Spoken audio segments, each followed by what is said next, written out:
नमस्कार दोस्तों, मैं मानस गुप्ता आप सभी का स्वागत करता हूं अपने YouTube channel the versatile mentor पे। कैसे हैं आप सभी? आशा करता हूं आप सभी बहुत अच्छे होंगे, अपनी तैयारी जोर शोर से कर रहे होंगे और लगे हुए होंगे किसी भी हालत में SSC CGL 2024 में एक सीट सिक्योर करने के लिए। आप लोगों के लिए एक इम्पॉर्टेंट चीज़ मैं वापस चालू कर रहा हूँ। मैंने आप लोगों को बताया है कि मैथ्स इंग्लिश के 50-50 कॉन्सेप्ट मैं आपको दूंगा एग्जाम तक। उसके साथ ही मैं GK का भी एक टॉपिक आज से उठा रहा हूँ। ट्रस्ट मी गाइज, अगर तांडव सीरीज के साथ में आप ये 10 मिनट का वीडियो डेली देखेंगे और इस कॉन्सेप्ट को अपनी तांडव वाली कॉपी में नोट करके डेली रिवाइज करेंगे, आपको बहुत ज़्यादा फायदा होगा।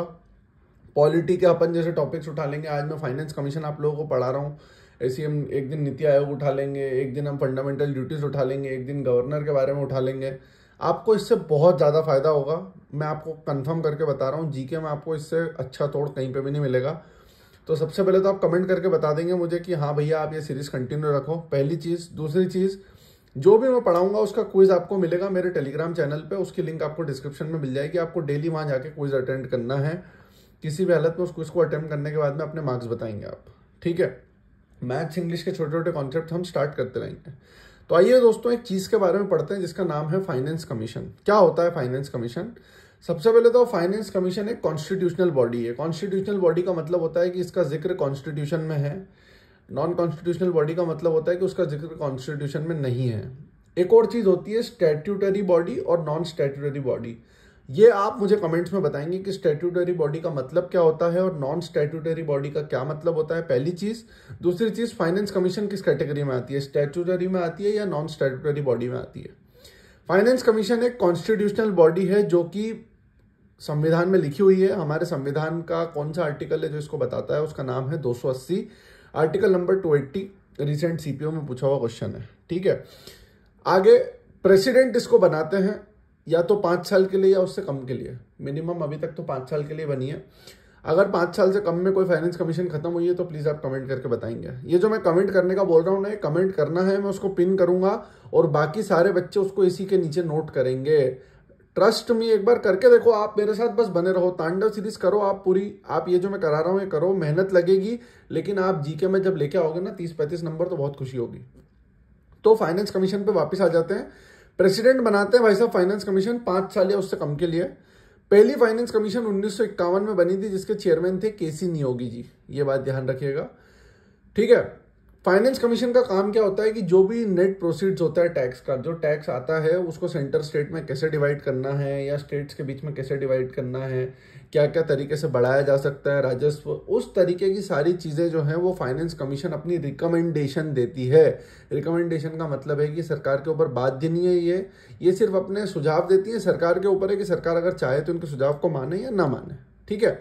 इसी के बीच में एक आर्टिकल 263 है जो इंटर स्टेट काउंसिल बनाने के बारे में बोलता है। इसको मैं अलग से डिस्कस करूंगा एक वीडियो में, लेकिन आप ध्यान रखिएगा आर्टिकल 263 इंटर स्टेट काउंसिल के बारे में बोलता है, ठीक है? रिसेंटली ये 4 फाइनेंस कमीशन जो बहुत ज्यादा इंपॉर्टेंट है, आप इनको ध्यान रखिएगा। 12वें फाइनेंस कमीशन के जो चेयरमैन थे वो थे डॉक्टर C रंगराजन। 13th के थे विजय केलकर जी। 15th फाइनेंस कमीशन के थे NK सिंह जी। और 16th के जो रिसेंट है वो है अरविंद पंगारिया जी, जो कि फॉर्मर वाइस चेयरमैन थे नीति आयोग के। ये बात ध्यान रखिएगा।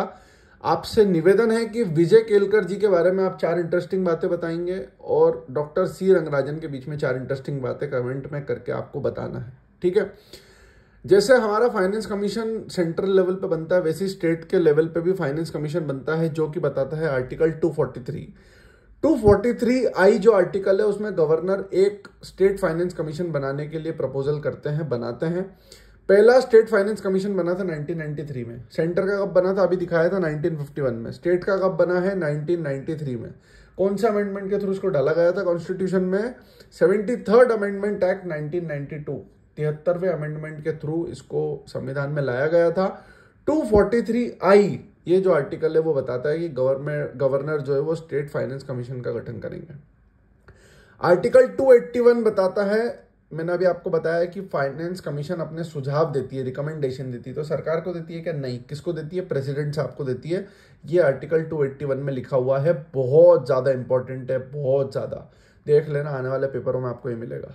अच्छा, 243I जो मैंने बताया जिससे कि स्टेट फाइनेंस कमीशन बनती है, उसके साथ में एक 243Y भी है जिसमें स्टेट फाइनेंस कमीशन बनाई जाती है। किसके लिए? म्युनिसिपैलिटी के लिए।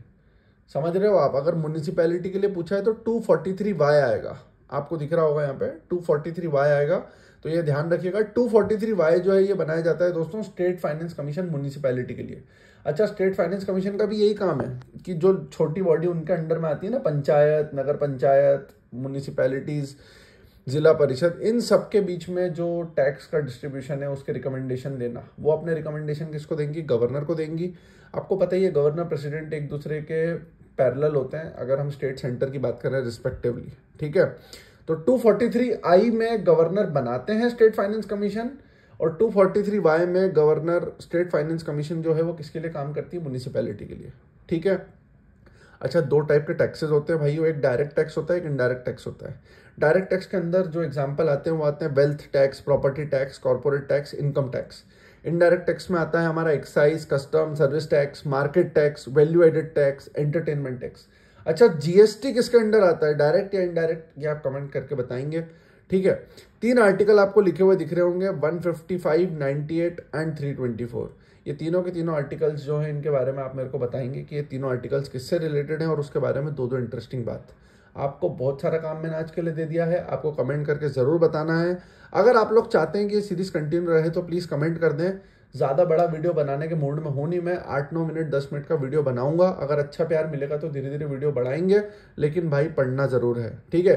फाइनेंस कमीशन किसके अंडर बनती है? बिल्कुल सही बोला, आर्टिकल 280 के अंडर। तो 281 क्या है कि फाइनेंस कमीशन अपनी रिकमेंडेशन देती है, किसको देगी भाई साहब? सरकार को नहीं, सरकार मतलब प्रेसिडेंट साहब हमारे लिए, तो प्रेसिडेंट साहब को दिया उसने, ठीक है। अच्छा सर, सेंटर पे बनती है तो स्टेट पे भी तो बनती होगी? बिल्कुल बनती है भाई, स्टेट में बनती है स्टेट फाइनेंस कमीशन, जो गवर्नर बनाते हैं 243I आर्टिकल में, और 243Y में वही काम म्यूनिसिपैलिटी के लिए किया जाता है, ठीक है। म्यूनिसिपैलिटी के लिए स्टेट फाइनेंस कमीशन है।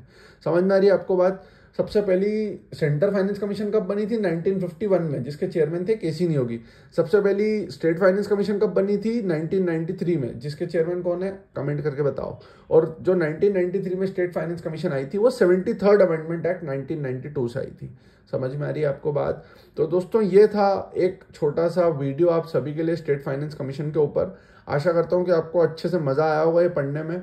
आपको इसका क्विज मेरे टेलीग्राम पे मिलेगा, जिसकी लिंक डिस्क्रिप्शन में, प्लीज जाके ज्वाइन कर लें। अगर आप चाहते हैं मैं इस तरीके के वीडियोस कंटिन्यू आपके लिए बनाऊं तो प्लीज चैनल को सब्सक्राइब कर लें, लाइक कर लें, शेयर कर लें, और अपने दोस्तों के साथ जरूर शेयर करें। जितने भी क्वेश्चन मैंने वीडियो में पूछे उनको जल्दी से जल्दी कमेंट कर दे कोई भी एक बच्चा, ताकि मैं उसको पिन कर दूं, सबके लिए काम आए। मेरी इंस्टा आईडी है मानस गुप्ता 616। अगर आप चाहते हैं मुझसे कुछ भी पूछना तो वहां पे आके बात कर सकते हैं। Thank you so much, love you all, bye दोस्तों।